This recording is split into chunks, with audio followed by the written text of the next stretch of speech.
Alors, je vais essayer d'abréger et de faire court, parce que je sens que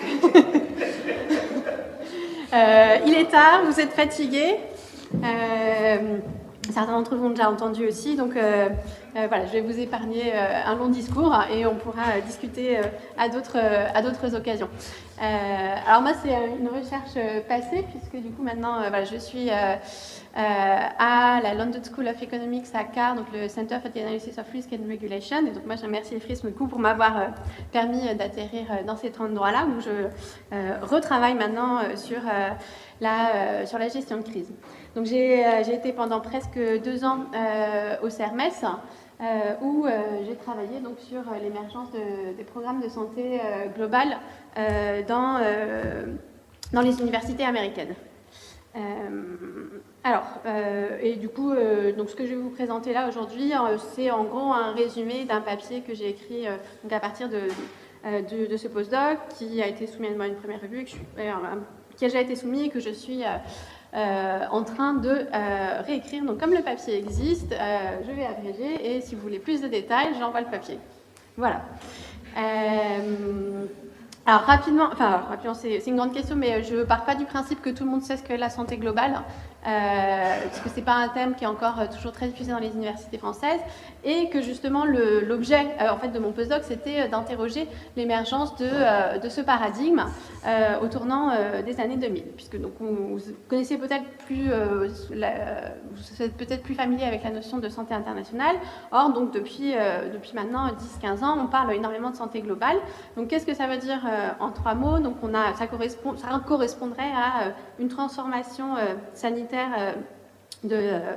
avec une globalisation des maladies, une diminution des maladies infectieuses et une diffusion des maladies chroniques, même dans les pays en développement.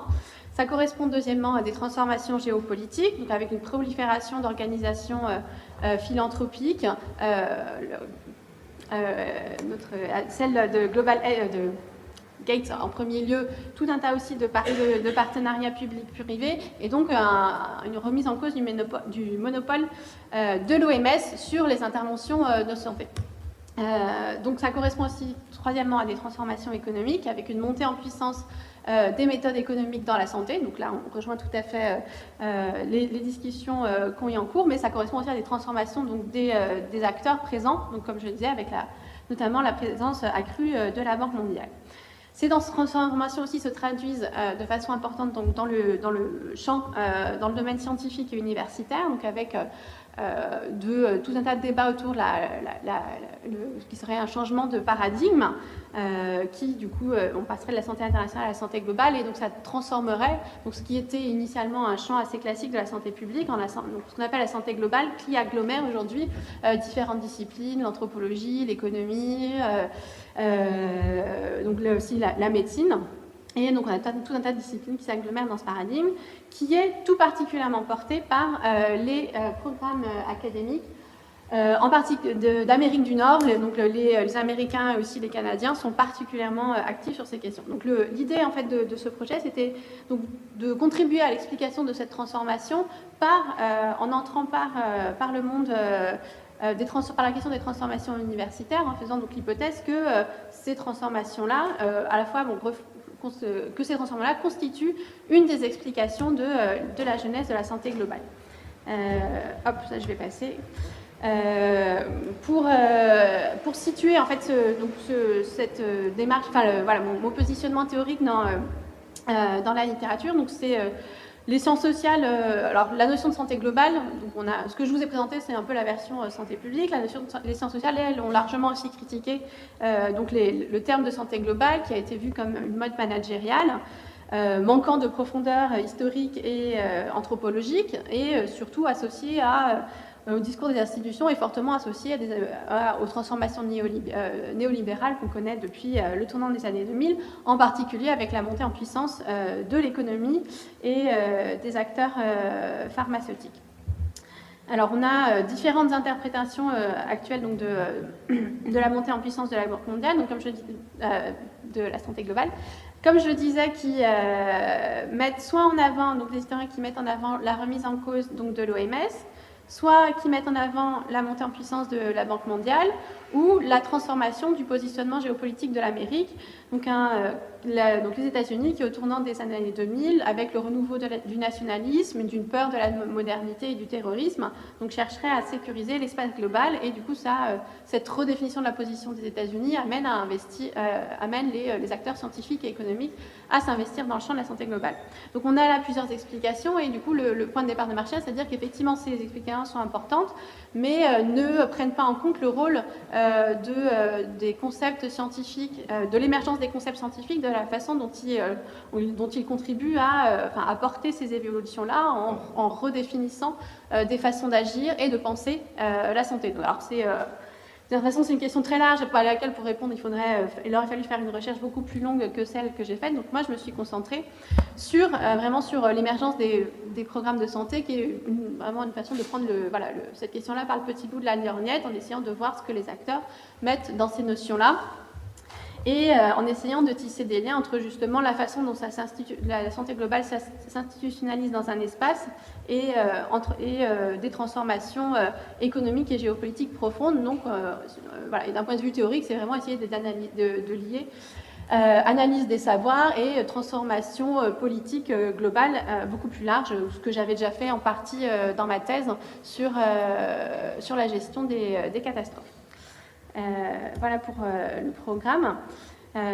Donc pourquoi est-ce qu'effectivement je me suis intéressée aux universités américaines? Donc alors si on prend les chiffres, on a 89% des publications en santé globale qui proviennent des universités américaines. Les tout premiers programmes à porter vraiment le label santé globale ont été développés aux États-Unis et les experts américains, parmi les rapports clés qui ont contribué à définir la notion de santé globale, en particulier donc, les rapports portés par qui s'appelle le Global Burden of Disease, qui ont été en particulier promus par le rapport de la Banque mondiale de 1993. On a aussi sur la réforme de l'OMS un rapport qui vient aussi d'experts qui viennent d'Harvard. Donc je vous oublié de dire le Global Burden of Disease a été aussi élaboré par des économistes qui à l'époque étaient à Harvard. Donc on voit effectivement cette position proéminente des universités américaines, donc ce qui justifiait le choix de ce terrain. En termes d'enquête, alors j'ai mené une importante revue de littérature en passant en revue donc, les débats autour de la santé internationale, les articles de journaux, j'ai fait j'ai fait quelques archives, une observation à la conférence annuelle du consortium des universités pour la santé globale. Et un terrain de 3 mois à Harvard pour voir comment dans une université s'étaient mis en place ces programmes-là. Et c'était aussi un cas intéressant puisque ça permettait d'étudier la production d'experts globaux, donc notamment Christophe Murray qui a contribué à mettre en place le Global Burden of Disease. Paul Farmer, qui porte aujourd'hui un programme très important qui s'appelle Partner in Health, qui est très réputé dans le monde de la santé internationale, et Julio Frenk aussi, qui a été un ministre de la Santé du Mexique et qui a eu un rôle très important à l'OMS, et qui est aujourd'hui le directeur de la Harvard School of Public Health. Voilà, alors sur... Est-ce que je m'arrête là ou vous voulez que je continue? Je continue un peu. Allez, donc je vais vous faire tracer l'origine rapidement, je vous promets, je fais bref. Si on veut en fait tracer l'origine de la notion de santé globale, la façon dont c'est diffusé dans le champ universitaire, en fait, ce qui est intéressant, c'est que les premiers débats portés par des universitaires viennent en fait du Mexique dans les années 80. Où donc notamment ce fameux Julio Frenk, qui à l'époque cherchait en santé publique, appelle à une nouvelle santé internationale parce qu'aujourd'hui l'hétérogénéité interne des pays, donc des hétérogénéité des niveaux de santé est plus importante au niveau interne qu'au niveau externe. Les facteurs globaux sont de plus en plus importants dans la définition du niveau de santé, les facteurs de risque se diffusent. On a une transition épidémiologique qui font que tout ça fait que la distinction pays développés, pays en développement, qui était au centre de la santé internationale, n'est plus pertinente. Et donc ces acteurs mexicains ça participe aussi d'une remise en cause de l'hégémonie des pays occidentaux. Ces idées-là, en fait, se retrouvent aux États-Unis dans les années 90, notamment par la circulation donc, de ce Julio Frank, qui contribue à un rapport américain qui est très important, qui s'appelle America's Vital Interest in Global Health, donc qui redéfinit l'intérêt de la santé de l'Amérique dans la santé globale pour s'assurer notamment le contrôle de marchés pharmaceutiques et la sécurité des États-Unis, et ce qui va notamment aussi légitimer l'investissement dans la science. Et donc, on a à la suite de ça, on va avoir celui-là, un important investissement du gouvernement américain dans les programmes universitaires, en parallèle aussi d'importants investissements de la part des fondations telles que la fondation Gates, qui se mettent à financer de façon très très importante, alors ça se compte en millions et millions de dollars, les programmes universitaires américains en santé globale. Donc on peut en fait en ce sens voir la santé globale aux États-Unis comme une entreprise académique. Donc on a vraiment qui prend prétexte de cette nécessité d'en finir avec la domination des pays du Nord sur la santé internationale pour développer des nouveaux partenariats universitaires, autant de recherche que d'enseignement avec des institutions, notamment en Afrique.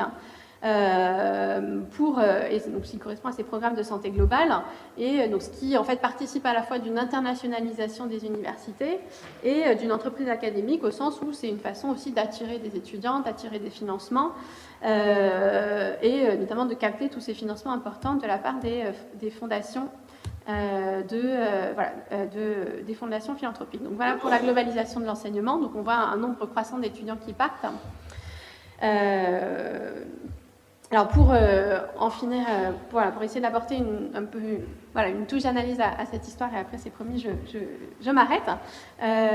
Donc en fait ces programmes participent d'une certaine façon d'un renversement où ce n'est plus tant en fait la promotion en fait des activités académiques est mise, et donc tout le business qui va autour est promu de façon beaucoup plus importante que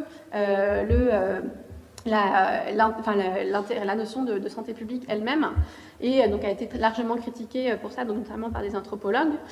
Et d'où aussi toute l'ambiguïté de ces partenariats, notamment avec la Bill Gates Foundation, entre des acteurs économiques et finalement l'imposition de définition de travail, de tout un concept scientifique qui sont très influencés par ces acteurs économiques. Cependant, on a aussi différentes tensions en fait, au sein de ce monde-là aussi, avec différentes visions. Et là, le cas d'Harvard était intéressant, et pour ça, je vous enverrai le papier à l'occasion.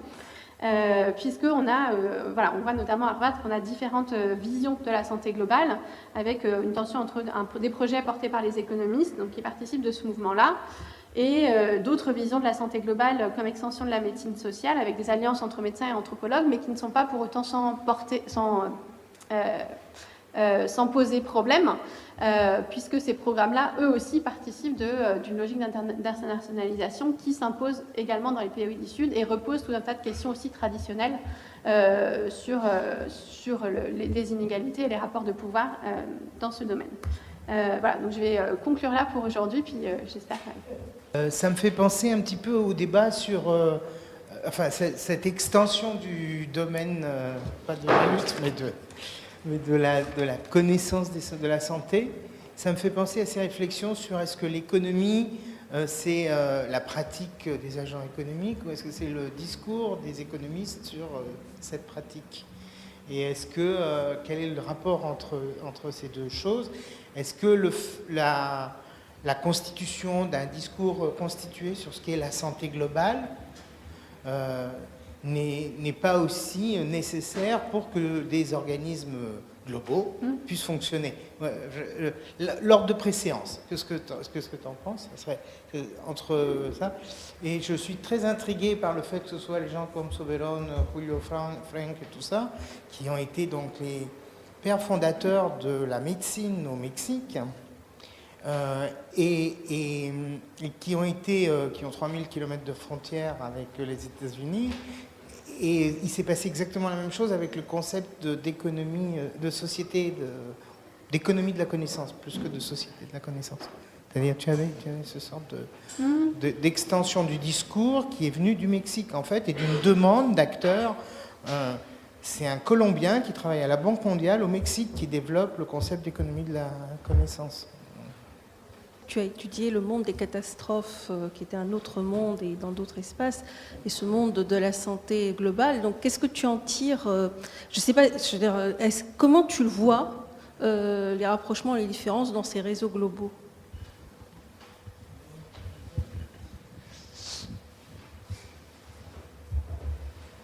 Je te laisse finir d'écrire. Mais... Ah, c'est bon, merci. Moi j'ai une question un peu naïve, mais en écoutant ta présentation, alors je découvre la santé globale depuis quelques mois, mais je ne fais que la découvrir. J'ai une question un petit peu naïve, puisque... Enfin... Mais c'est donc, pour la troisième fois, une question un peu naïve. En fait, on a l'impression d'entendre une présentation sur une forme de biopolitique globale, enfin une espèce de l'émergence de quelque chose qui serait plus... On gouverne plus les vivants selon les territoires étatiques ou même les continents, mais à l'échelle de la planète, quoi. Et est-ce que fin de journée peut-être, moi je faisais une comparaison un petit peu simple avec les politiques entre guillemets néolibérales en matière économique promues par les instances internationales qui tendent depuis 20-30 ans à homogénéiser ce que sont les diagnostics, les solutions, les savoirs en matière de politique économique, de réforme du marché du travail, d'ouverture, de privatisation, etc. etc. Est-ce que la santé globale, tu vois ça comme comme similaire, ou est-ce que ça n'a rien à voir? Est-ce que la question n'a pas de sens? Ouais, moi j'aimerais bien qu'on revienne un petit peu plus sur la question des savoirs dans cette histoire. Parce que et en particulier, comme tu as été à Harvard et que c'est un des épicentres de la chose, sur cette question de tension, de nouveaux registres de savoir, et en particulier de ce qui se joue autour de mise en économie et sciences sociales, ou mise en économie et anthropo. Bon. Parce qu'on peut dire effectivement il y a un certain nombre de tensions. Et quelqu'un comme Farmer, et je pense que c'est probablement aussi l'expérience que tu as eue, se positionne dans un registre permanent d'intérieur-extérieur par rapport à la santé globale, avec toute une série de dimensions de critiques, etc.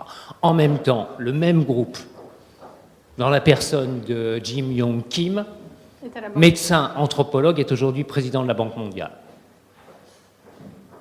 Bon. Donc apparemment, on n'est pas dans le registre des tensions, là. On est au contraire dans celui d'une espèce de trajectoire qui va nous intégrer l'économie, ou certaines formes d'économie, avec l'anthropo, avec... Bon. Donc... voilà, si tu peux commenter un peu sur ça, ce serait bien. Au sein de la santé globale, on a plusieurs logiques qui vont pas dans le même sens. Donc il y a effectivement une interprétation qui consistera à dire oui, c'est une néolibéralisation de la santé à tout va. C'est beaucoup plus compliqué que ça parce que effectivement, si on regarde les outils, on a effectivement une homogénéisation des outils avec l'usage des évaluations des risques, des analyses coûts-bénéfices. Le Global Burden Analysis consiste effectivement à mettre en équivalence le niveau de santé de toutes les populations des pays, de tous les pays de la planète pour décider des interventions économiques. Donc ça, on peut dire ça, mais à l'intérieur mais on a aussi effectivement tout un tas d'actions plus ou moins critiques, plus ou moins en tension, portées par des acteurs, alors on a des acteurs sur la santé globale qui vont être très critiques, mais aussi des acteurs effectivement comme Frank, et donc Partner in Health, qui est aujourd'hui une grosse ONG globale qu'on retrouve au Pérou, en Russie, en Afrique, au Rwanda et en Haïti, qui sont des gens qui effectivement ont un pied dehors, un pied dedans, en critiquant des deux côtés.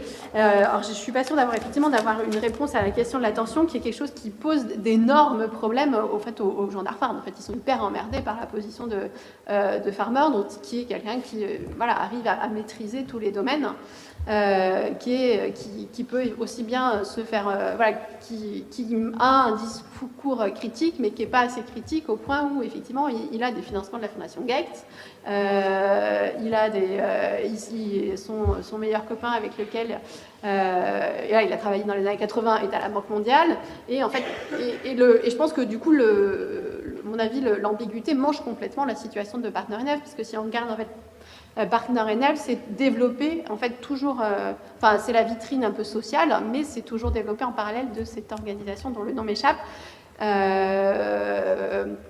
qui consiste, je crois que c'est Global Health Development, qui consistait en fait à utiliser les cas de Partner in Health pour en fait faire des cas qui sont donc des cas d'analyse qui retiennent juste les paramètres essentiels des interventions de Partner in Health, et du coup ce qui permet de routiniser et de répliquer les modes d'intervention sur toute la planète, ce qui est quand même une entorse majeure aux principes anthropologiques de base, et ce sont des structures jumelles qui ont été donc pensées en parallèle depuis les années 80 par Farmer, et cette transition-là est très compliquée parce qu'étant donné la position de Farmer aussi bien en anthropologie que dans le monde politique, la critique de Paul Farmer aujourd'hui elle est très très marginale et très difficile à faire.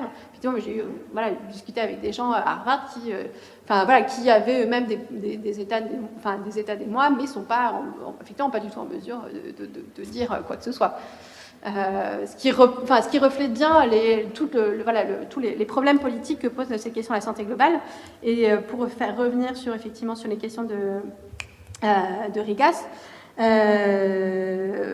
je pense qu'effectivement on retrouve là aussi cette trajectoire d'Arnold Fike du fait qu'on a la santé globale part quand même d'interventions critiques dans les années 80 qui visent à remettre en cause des formes d'hégémonie, et les circulations d'acteurs, les circulations de concepts font qu'effectivement cette critique-là est institutionnalisée et déplacée dans des contextes politiques dominants, que ce soit la Banque mondiale, l'OMS, ou des institutions universitaires américaines dominantes comme Harvard, UCSF, de l'autre côté des États-Unis, et où la portée critique initiale est complètement noyée et transformée. Donc, ce qui m'amène à la comparaison avec les catastrophes.